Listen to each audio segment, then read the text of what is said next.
30 जनवरी के 30 जनवरी 2023 को शाहरुख को असिस्टेंट जेल सुपरिटेंडेंट ने बुलाया और उसके साथ वहाँ पे मार पिटाई करी और उसे जान से मारने की धमकी दी।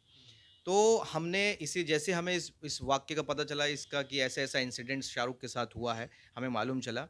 हमने तुरंत कोर्ट की तरफ अपना रुख किया और हम कोर्ट में गए और हमने एप्लीकेशन लगाई सबसे पहले कि उनके वहाँ के जो सीसीटीवी फुटेज होती है जेल की, उसको प्रिज़र्व की जाए क्योंकि वो डिलीट हो सकती थी। तो हम गए वहाँ पे तो कोर्ट ने ऑर्डर किया कि उस सीसीटीवी फुटेज को प्रिज़र्व किया जाए और कोर्ट में पेश किया जाए।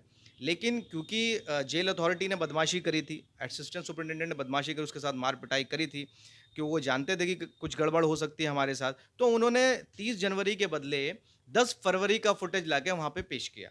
तो इस बात से जज साहब भी नाराज़ हुए, उन्होंने उनको उनको खरी-खोटी सुनाई और उनसे कहा कि जब आपसे ये मँगाया गया है 30 जनवरी का, तो आप ये लेके क्यों आए हैं 10 फरवरी का?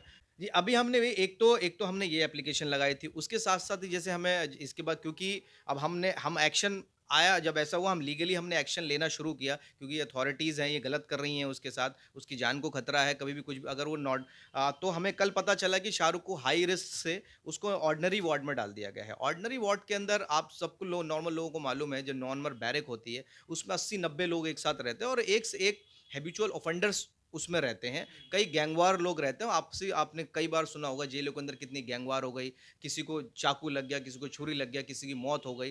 तो ये तो बहुत अगर कोई जेल वाले ही अगर उसे मारना चाह रहे हैं, अगर वो कुछ करना चाहते हैं तो उनके लिए तो बहुत छोटी-सी बात है वो कभी भी मार सकते हैं। तो हमारा कंसर्न यही है कि भई जल्द से जल्द उसको आज हमने एप्लीकेशन इसी चीज़ की लगाई, आज आज हमने कोर्ट के अंदर ये एप्लीकेशन लगाई कि उसको वापस जो है हाई रिस्क में डाला जाए। अच्छा उन्होंने बगैर किसी ऑर्डर के, क्योंकि शाहरुख अगर हाई रिस्क प्रिज़न में अगर है, तो वो कोर्ट के ऑर्डर से है।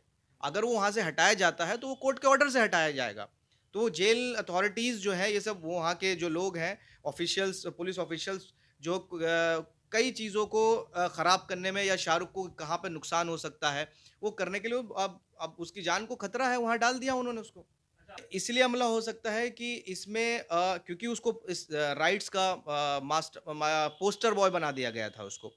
और इसका सबसे बड़ा एक रीज़न है कि जिसके ऊपर शाहरुख को कहा जा रहा है कि शाहरुख ने जिस पुलिस वाले पे फायर किया या उसके ऊपर फायर करने की कोशिश करी, उसका नाम था दीपक दहिया।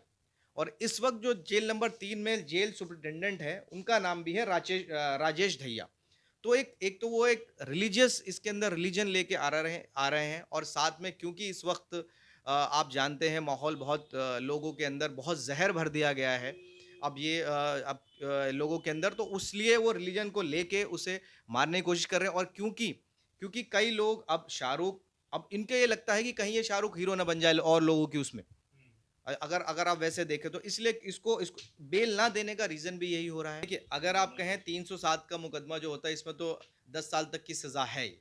लेकिन अगर आम तौर पर कोई नॉर्मल आदमी ऐसा करता है, अगर कोई नॉर्मल आदमी करता है तो मुश्किल से बहुत ज़्यादा करता है तो 3 महीने में बाहर आ जाता है, वो चार्जशीट फाइल होने के बाद वो बाहर आ जाता है। क्योंकि शाहरुख का पहले कोई किसी भी तरह कोई क्रिमिनल रिकॉर्ड नहीं है। और सेम चीज़ जैसा आपने बताया शाहीन बाग के अंदर जो गोपाल ने जो वो किया, जो फायर किया, गोली लगी, स्टूडेंट को गोली लगी, जामिया के स्टूडेंट को, सेम उसके ऊपर भी चार्जेस लगे, वो मुश्किल से 2-3 महीने में बाहर आ गए और आज खुला घूम रहे हैं, लोगों के हीरो बने हुए हैं वो और शाहरुख को विलेन इन्होंने बना दिया है यहाँ पे।